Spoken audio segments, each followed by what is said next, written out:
Welcome to today's video where we are going to talk about extreme thrifting.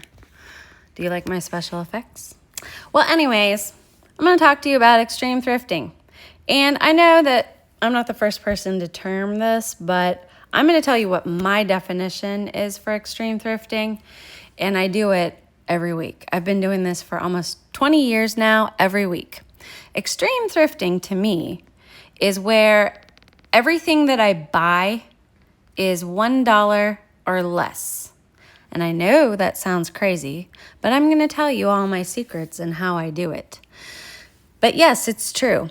I spend $1. And I know that's kind of crazy here on YouTube, where a lot of these thrifters will spend like, oh, I only paid $12.99 for this top. Oh, I only paid $14.99 for this dress. And I'm like, wench, that is what I pay for brand new stuff. I do not pay more than $1 usually. I will say my limit is about $5 per item, but don't tell nobody. Anyways, usually I spend $1 per item. Let me just show you a little picture of my closet here. Incidentally, most of these pictures are from Google, so if that's a problem, I guess this video can get took down. But this is my closet. Almost everything that you see here cost $1. All right, now, this is kind of fun for me because I have a closet that would probably retail for thousands of dollars, but I only spent maybe $100, maybe $200 on most of these items. So it's kind of fun for me. But why would you do this? Okay, so let's ask, why would we do this? Well, for one thing, everything costs so much money these days. It's nice to have a thing in your life that gives you a little more peace of mind that you don't have to spend so much money on. So if you only spend $1 or less per item in your closet, it gives you a little bit of peace of mind in case something gets lost, which it sucks, especially when you find that really awesome dollar item that you're like, oh my gosh, I've been searching for years for this and I finally found it, and then it gets lost. That sucks, but it only cost $1. So in the grand scheme of things, who cares? Also, if something gets stolen, like especially if you're traveling or something gets stolen somehow, yeah, it sucks, but in the grand scheme of things, it cost $1. And or if it gets ripped or stained, this is more likely the thing to happen, is you get a stain on it and you're like, crap, shoot. Well, it's okay because you only spent $1. Another thing about it is it makes it easier to donate your clothes because you didn't spend thousands of dollars on this trash bag full of clothes that you don't wear.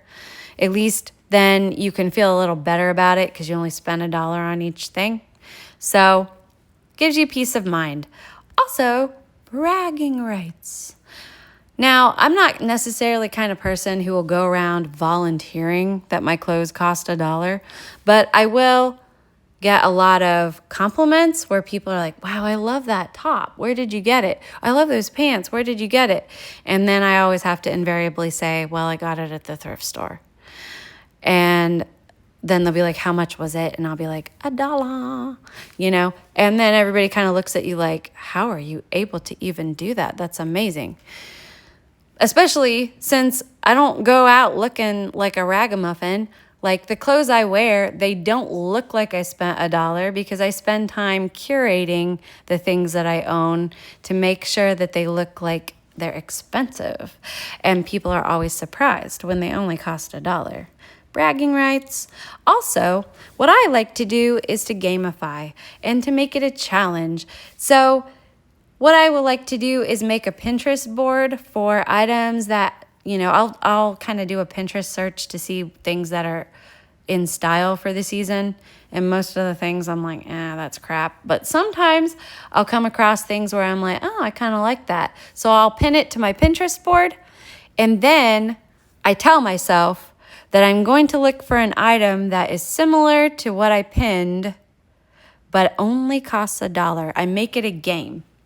And I challenge myself not to spend any more than $1 on certain things. Now, I've been doing this as I said, for almost 20 years now.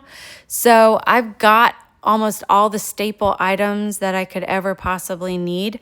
But, you're always in search of more. So make it a game and just tell yourself that you're only going to spend $1, maybe up to $5, but you're not going to spend a whole lot of money, and make it a game. And if you don't ever find that item, then just tell yourself you didn't need it. That's what I do. All right, so where can you find items for $1? Well, I happen to live in an area where all the Goodwills in my area will have a dollar rack on certain days of the week. But I do know that there's a lot of like mom and pop thrift stores out there that will have a sale rack, especially at the end of a season and especially after like winter, because sweaters take up a lot of room in the inventory. And that is the dirty little secret about thrift stores nowadays, is that the clothing market is oversaturated and people are getting rid of more and more clothes. And most thrift stores have an entire room in the back just waiting to be put onto the floor. So chances are you're going to find thrift stores that have sale racks because they need to get rid of some of that inventory quickly. So that's where I find a lot of sale racks, is at the end of the season. Or like I said, Goodwill has the colors of the week. So here's an example of like a Goodwill and how they have the colors broken down. So guess where your girl's gonna be looking? I'm gonna be looking for that blue tag. And maybe, possibly, if I'm not finding anything blue, I might look for the yellow. But that's where I kind of end it, unless I find an item that is so amazing that I just can't live without it. And sometimes I'll spend a little extra. But most of the time, I talk myself out of it because it doesn't cost $1. If it costs $1, it's worth a shot, I think. So, and it's also really helpful to developing a personal style, which I'll talk about later. But if you shop the dollar rack, and you just kind of play with items that you wouldn't normally have bought, and you definitely would not have paid retail for, but you buy it, it's worth a shot for $1. I mean, you're out $1 in the long run if it doesn't work. So it really has helped me develop a personal style by shopping for items that are $1 or less, because I can take more risks, because it only costs $1. Another place to find items that are going to end up costing $1 or less are pay per pound thrift stores. And again, this tends to be more like Goodwill. I'm not sure, maybe Salvation Army does this, but there's also mom and pop ones where they just get such an influx of clothing that they will just sell it by the pound. They don't have time to put tags on everything. So you can find some really, really good stuff if you have the time to dig. And especially if you're looking for very lightweight textiles like silk or very thin polyester, you can find tons of... Do you know how many silk shirts it takes to weigh a pound? A lot. So this is a great place to look for things like that, for really lightweight textiles, because you can get a lot for your money. And most of the time you can end up, the items will cost less than $1 if you pay by the pound.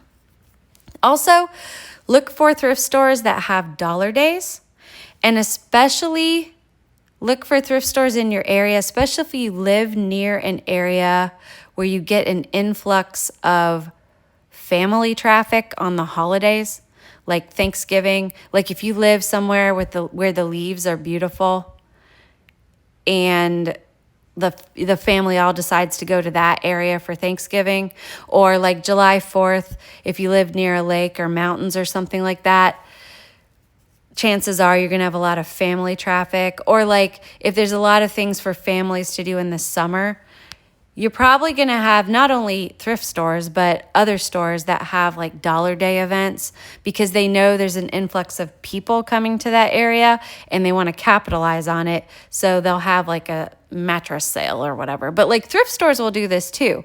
So what you can do is search for the thrift stores in your area and call each one and say, hey, do you have any dollar day events coming up? and then plan out your thrifting map accordingly. Another thing you can do, and this is not thrift stores, but you can go to these things called Amazon bin stores. If you're not familiar with what an Amazon bin store is, these are places where Amazon returns go to die. Not really, but what happens is so many people, you buy stuff off Amazon and you don't always like it, so you return it, right? Well, those items, depending on who the seller is, they don't always go back to the seller. Sometimes Amazon just has like a holding tank for all the returns, and then they will take all the returned items and stick them on pallets, and then they will either sell these pallets to mom and pop bin stores, or Amazon itself has, I think, some bin store franchises. So if you live near a city, chances are you live near several Amazon bin stores. I live in the middle of nowhere, and I have a mom and pop bin store near me in my town. So you just have to kind of do a search. I'm telling you all of this to say that most Amazon bin stores will have dollar days. Like maybe on Monday it'll start out all the items are $5, and then Tuesday it's $3, and then Wednesday it's $1. Well, then that's the day that you want to go to the bin store, because I have bought a lot of really cute clothing that still have that are brand new. They still have the tag on them. So this is kind of in lieu of a thrift store, but it's also gives you an idea of where to go to find clothing for $1 or less. I've even found brand new shoes, and it's really hard to thrift shoes, but I have found shoes at these Amazon bin stores that are brand new for $1. So that's another thing you can look for. Another thing to look for, and if you're not sure, you can call the thrift stores ahead of time. But a lot of thrift stores, because they have such an inventory of clothing, they will do dollar bag sales in different denominations. They might, not really, lately I haven't really seen a dollar bag, but $5, $10, sometimes $20 a bag. And depending on the size of the bag and the textiles that you're looking for, like there's a thrift store in my area that does $5 on one day of the week. A $5 bag on one day of the week, and I was able to buy 12 items because I was specifically looking for silk and linen. I was able to find 12 items of pants and tops and a skirt, I think even a dress, and they all fit in the bag, 12 items for $5.30. That was the tax. So each item ended up being just under 45 cents each. So that's another way you can find items for $1 or less. And did you know that depending on where you live, there are things called free thrift stores? I just found one near-ish to me. And so basically the idea of these free thrift stores, a lot of times they are connected to some kind of a ministry, like a nonprofit ministry, like a church, or specifically a homeless shelter. And what they will do is they have so many donations that what they will do is they'll allow the homeless to come and peruse first and take what they want. But then they have so much stuff and they're not allowed to sell because they're nonprofit.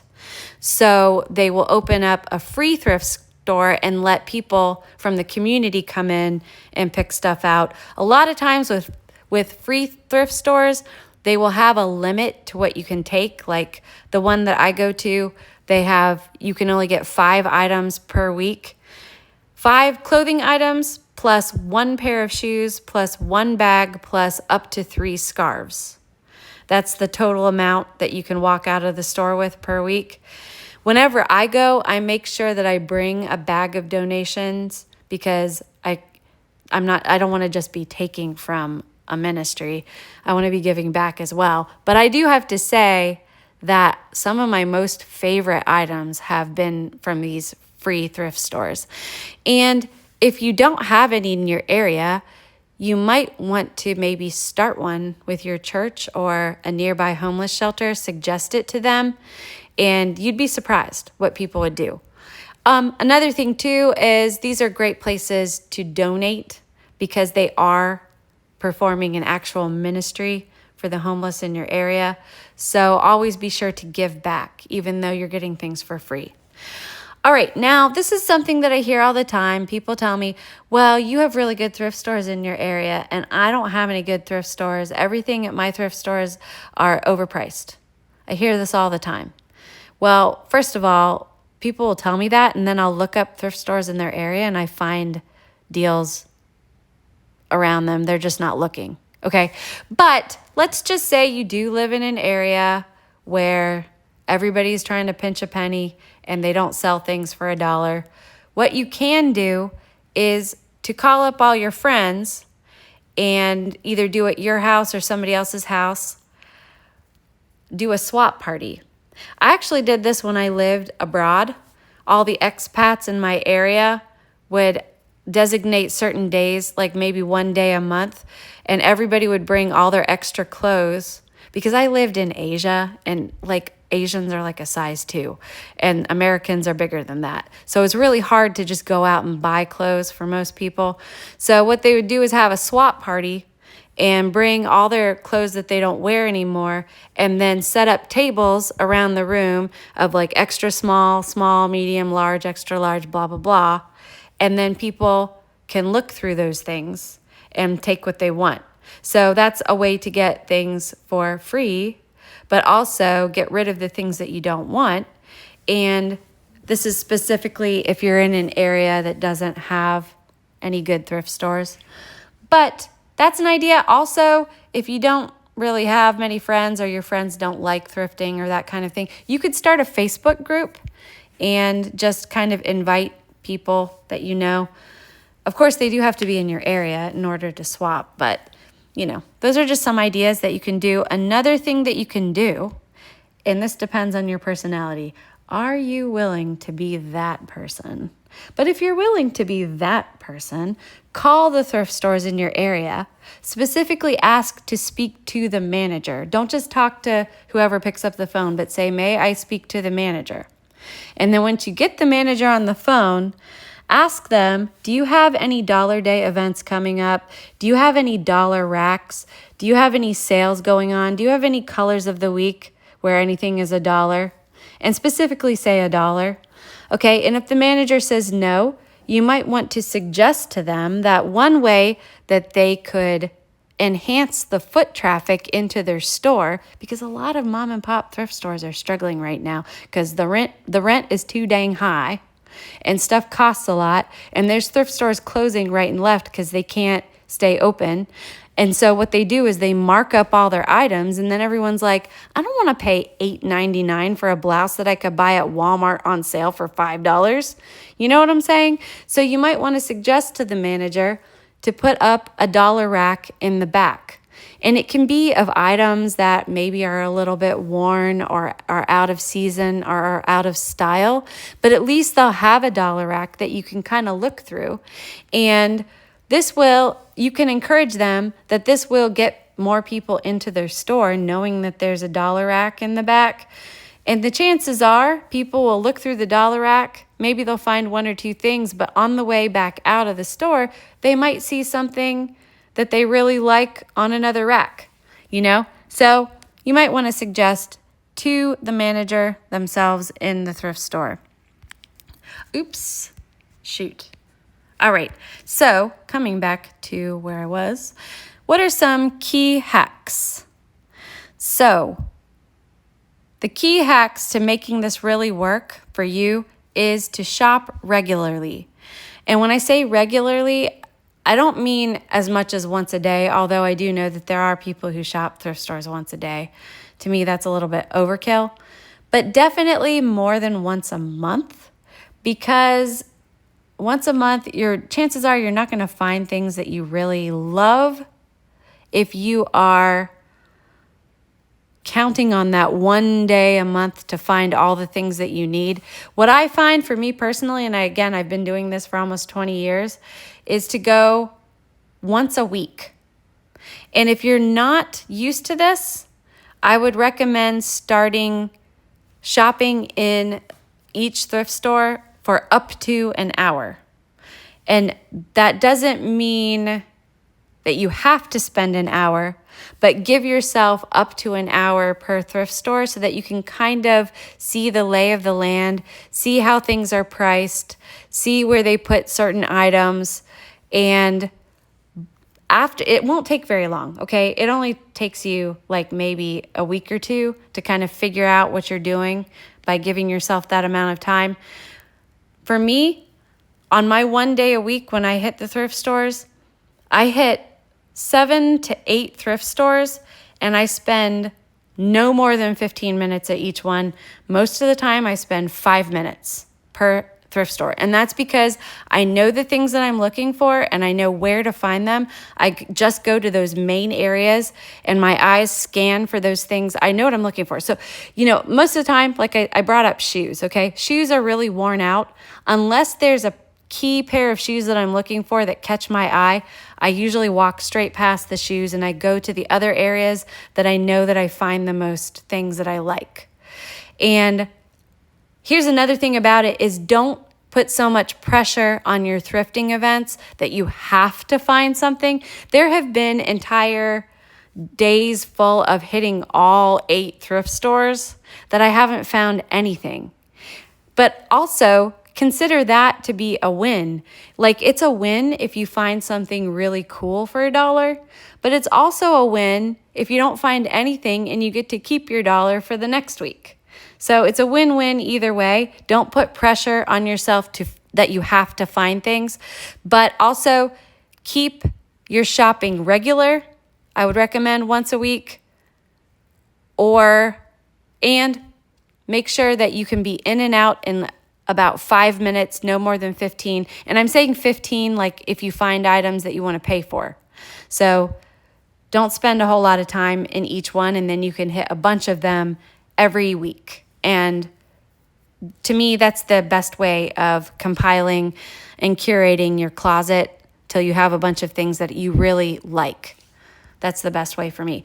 Now, until you get really good at deciding the things that you want, I would recommend making a list. And you can write down a list. You can make a list by writing it down. Or you can do, like I said just before, is make a Pinterest board. So just start making and saving things that you like on Pinterest, and either look at your Pinterest board before you go into the store, or you can have it open while you're in the store. Just refresh your mind for the things that your eyes need to be looking for. And I find that to be very helpful. Now, here's a bit of advice about how to make your thrifting really work for you that nobody wants to hear, but I'm sorry, it's the truth. Lose weight. Okay, and I'm saying this knowing that losing weight is very difficult, because it's very difficult for me. I'm over 40. It's so hard to lose weight, but you can do it. There's countless YouTubers out there that can help you on how to lose weight. One of my favorite YouTube channels is a girl named Autumn Bates. She's a nutritionist and she's got a lot of really good information. I've kind of been following her advice since January. It's July now, and I've been able to lose 27 pounds. It wasn't easy, but I knew that I needed to lose weight because a lot of my clothes weren't fitting, and I didn't want to get rid of them because it's clothing that I love. But another reason I would recommend losing weight is because, and I hate to say this, but it's the truth, bigger clothes tend to be more worn out by the time they're donated, and it's because bigger clothes are harder to find. You know that you have to go to like specialty shops or bigger areas of the store. Most clothes are going to be extra small to large and plus sizes. I'm sorry, they're harder to find. I wish that wasn't the case. But what happens is bigger people tend to hold on to those items longer, and so bigger clothes tend to be worn out by the time they donate them. And that is what it is, okay? And also because when people donate clothing, they tend to donate smaller clothing because it's a lot easier to gain weight than lose weight. So what happens is people will buy something they think is really cute, and it'll still have the tags on it, and then 3 months later, they've gained all this weight. It's really hard to lose that weight. and they want to make room in their closet for things that actually fit. So they end up donating the things that are too small. I've done this myself, okay? So I'm not like judging anybody. You know this is the case. This is just the way things are. But if you really discipline yourself and make it a point to lose weight, I'm just telling you, the rule is you can find cuter things that are smaller thrifting. That's not to say that bigger clothes aren't cute at retail stores. I'm just telling you the case for thrift stores. The cuter stuff tends to be smaller, so I'm just telling you, you're going to have more success if you lose weight. All right, next is to develop a personal style. See, what happens is every season, all the fashionistas will go to Pinterest or go to YouTube or go to fashion magazines and see what's in style for this next season. And what they do is they'll get rid of everything that they're told is out of style. But they might be really, really good items. So they'll get rid of these really cool things because they're not in style. But if you develop a personal style, then maybe those items that they get rid of will end up being part of your personal style. So as I said, the dollar rack is a great place to start developing a personal style because you can take bigger risks when you've only put $1 into the item. So things that you wouldn't normally buy for retail prices, you could play around with for $1, And if you develop your personal style, then things that are out of style for the fashionistas will be in style for you, and you're going to have more success that way. All right, now let's talk about where to shop. Well, first of all, it depends on your style. So if you are, here's an example too, before I move on to where to shop. Here's an example. Right now, wide leg pants are all the rage, but you have that pair of skinny jeans that you love and you just don't want to part with it. Well, if you love those jeans, keep them, because I'm telling you, for one thing, these wide leg pants are not going to stay around forever because people look frumpy in them, okay? I'm sorry to say it, but it's the truth. Everybody looks frumpy in wide leg pants. There's only like 1 or 2 pairs that look really good. They're super comfortable. I have some, but they don't look great. And skinny pants have that certain look. And they're also really easy to travel with. But whatever. Anyways, all I'm saying is keep your skinny pants. Don't get rid of all of them like the fashionistas do. And also, skinny pants are a thing that you can be looking for right now because they're everywhere. Everybody's getting rid of their skinny pants. So if you want to find some really cute skinny pants, now's the time. All right, so that was just a little secret. Now, let's talk about where to shop. And again, this all depends on your personal style that you're developing.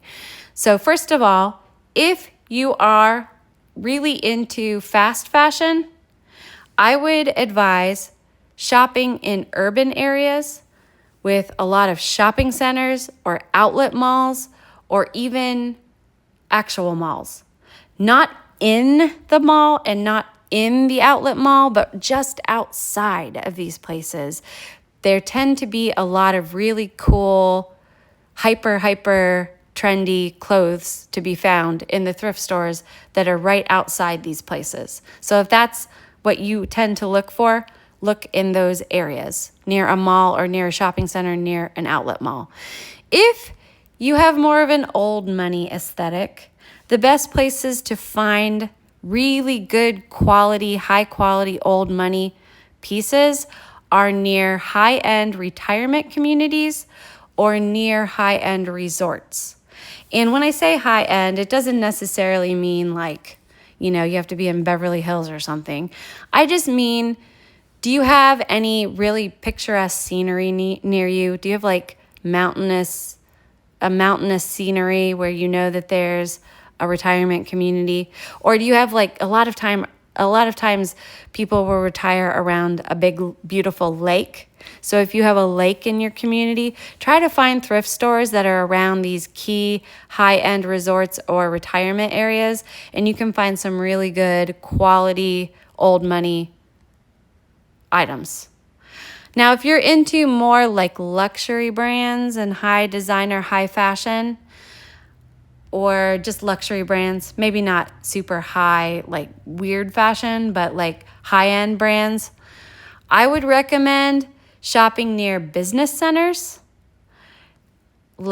because business people shop a lot, but they also don't have a whole lot of time. And when they shop, they tend to buy really high-end designer items, but they don't always have time to sell things online. They just want to get rid of what they have so that they can make room for the next thing that they need. So what I would recommend doing is, and I've done this myself, all these things that I'm telling you I've done myself, is look for a main throughway that leads to a business area, especially from housing development area into the business area of town. Look for thrift stores that are located on that drag, because business people don't have time to donate and drive way out of their way to donate their clothes. They're going to donate to thrift stores that are on the way to their places of work. So look for thrift stores that are on the way from housing area to business centers, and you should be able to find some really good stuff. Another place to look is near airports, not just because of lost luggage, which certainly is a thing, but also because people who travel, a lot of times they'll travel with high-end clothing, and not that they would necessarily get rid of their high-end clothing, but they do a lot of time, and I've done this myself as a traveler, you want to make room in your luggage for the things that you bought on your trip. So a lot of times travelers will donate those items that they came with that they don't want to take back home. And again, just like the business areas, you want to look for thrift stores that are on the way to the airport. I found a pair of Prada loafers for $40. And I know that's not extreme, it's not $1, but when you think about Prada loafers cost almost $1,000, maybe $1,200 sometimes, and I got them for $40 on the way to an airport. Yeah, you can find cool stuff. All right, another place to look for luxury brands is near private universities and private colleges. Okay, this is in contrast to state schools. If you want to shop near state schools, you're going to find more fast fashion because the kids tend to not have as much money. But at Ivy League or private colleges, these are all trust fund kids, okay? They don't even buy their own clothes. Their mom and dads are loaded, and that's why they're at these colleges. So, and the thing about shopping near a private university, the kids are there for 1 to 4 years, and then they move on. So sometimes kids will not even come back, and the college has to just donate all their belongings to the nearest thrift store. You can find some really good stuff, is all I'm saying, all right? And again, no judgments here. I'm just telling you what is. I'm just telling you how it is. All right, now, places to stay away from. In my experience, I have not ever really found anything good at these little tiny, very rural thrift stores that are kind of out in the middle of nowhere. The things that those kind of thrift stores tend to get are really, really, really worn out Walmart clothes, faded glory from the early 2000s that probably nobody's gonna wear. Occasionally you might find something a little cute, but most of the time the clothes are so worn out, and don't even get me started on the shoes. Why are these shoes even for sale? They're so nasty. But if you can, okay, and here's the thing, every once in a while you're gonna find a gem, but it's very few and far between. And if you're going to hit up a rural thrift store, only hit it once a month, maybe once a year would be enough. But they just don't get the turnover that some of these more urban thrift stores are going to get of the influx of donations. So the stuff's going to be really old by the time people donate it. You know what I'm saying? Another place to stay away from, and this might not occur to you, but it is the truth. Stay away from thrift stores that are near family areas with little kids, especially if you see a lot of playgrounds in the area. And again, this is not a judgment to be oh, the thrift stores are bad. I'm not saying that. I'm just saying that unless you're looking for children's clothing, you're probably not going to find the stuff that you are really looking for yourself, because the women in these areas tend to be really, really busy moms. And if they have a second to go through a closet to get rid of things, 9 times out of 10, it's going to be their children's closet, because their children are growing and they need to get rid of the stuff that's too small, and so that they can make room for clothing that fits their kids. They almost never go through their own closets. So that means that whenever you do find clothing in these thrift stores, it's going to be out of date and it's going to be worn, because these poor moms don't have time to, they hold on to their clothes because they don't have time to shop for themselves, because they're so busy shopping and donating and rebuying clothes for their own children. Okay, so I'm just telling you what is. I love moms, I love children. I'm not saying anything against them. I'm just saying the thrift stores in those areas are not, you're probably not going to find a whole lot in those areas. All right, now another thing that is going to really help you when you shop off dollar racks is to learn to sew. Because a lot of times, especially at mom and pop thrift stores, where they don't necessarily have a color of the week, they might have a dollar rack in the back, but it's going to be items that might have a hole here or there, or like a button has fallen off. And I'm here to tell you, if you can learn how something as simple as sewing on a button, you can really find some cute stuff on a dollar rack. I can't tell you how many items I've found where the button was still intact. It was just really, really loose, and somebody had gotten rid of it because they didn't have the time nor the inclination nor the skill to sew the button back on, so they just donated it. And all I had to do was tighten the button up, and I have like a brand new cardigan. Brand new cashmere cardigan, by the way. I have so many cashmere cardigans that had this going on that all I had to do was sew the button back on, and now I have a cashmere cardigan for $1. You know what I'm saying? So learn how to sew a button on. There are tons of YouTube tutorials to show you how to do that. Also, another key thing is to learn how to alter pants so that they fit, because that's the thing is, even if it's a Walmart brand of pants, if you get it to where it fits your leg, it looks like it's high end. Everything, like, I don't know what it is about pants, but when they fit your leg perfectly, they look a lot more expensive than they ever were price point. So learn how to hem. Incidentally, you don't need to have a sewing machine to sew a button on, and you don't need a sewing machine to learn how to hem. You don't even have to actually sew. You can find that double-sided iron-on, iron-on tape, and you can hem your pants that way. But if you can learn how to do these simple alterations to your clothing, you can really save a lot of money. Now, if you have maybe higher basic sewing skills to intermediate to advanced sewing skills, another thing that you can do is upcycle clothing. That's what I like to do, is I will see items on a hanger and I go, you know what? I don't like this as a sweater, but I would like it as a pajama top.